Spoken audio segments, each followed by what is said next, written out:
بسم الله الرحمن الرحيم. السلام عليكم ورحمة الله وبركاته. صاحبada aan aad ku bixisayo ku soo dhawaada muuqaalka xiga ee hanaan English Officials. waanigoo ah saaxiibkiin Maxamed Murcali Maxamed Arkay oo aad halkaan kaga barteen alabo inuu idin soo gudbiyo casharo wax ku Allah kuwa xiriir leh luqadda anfac badan ee Englishka. maanta insha Allah doona qaybtii toddobaadka ama practice-ka sida u taqaaniin conversation-ka aan qaadan jirnay.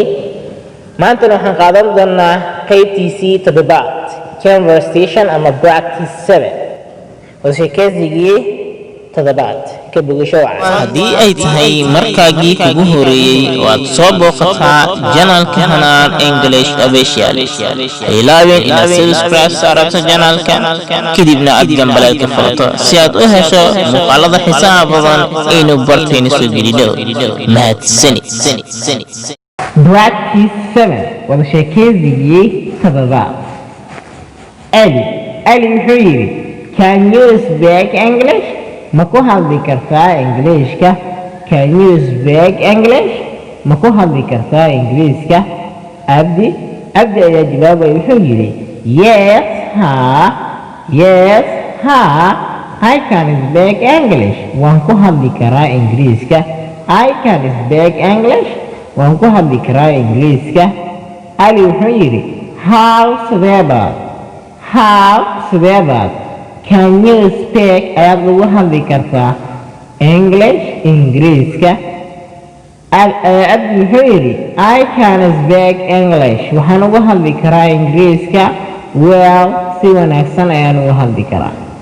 Ali wuxuu yidhi, How many meeqa languages oo luuqado ah can you speak ayaad ku hadli kartaa adigu?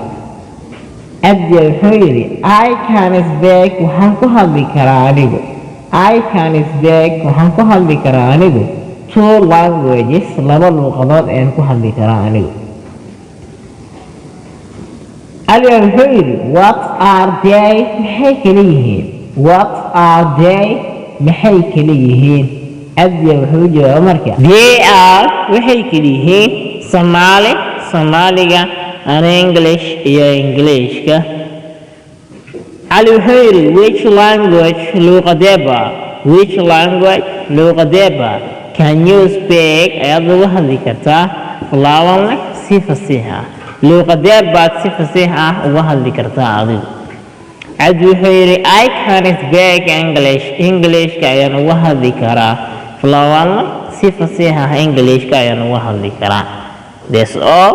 ka heshay muuqaalka like saar, sidoo kalena share dheh, commentigaaga nagu soo gudbi qaybta faalooyinka. mahadsanid. waa saaxiibkeen Maxamed Murcali Maxamed Arkay.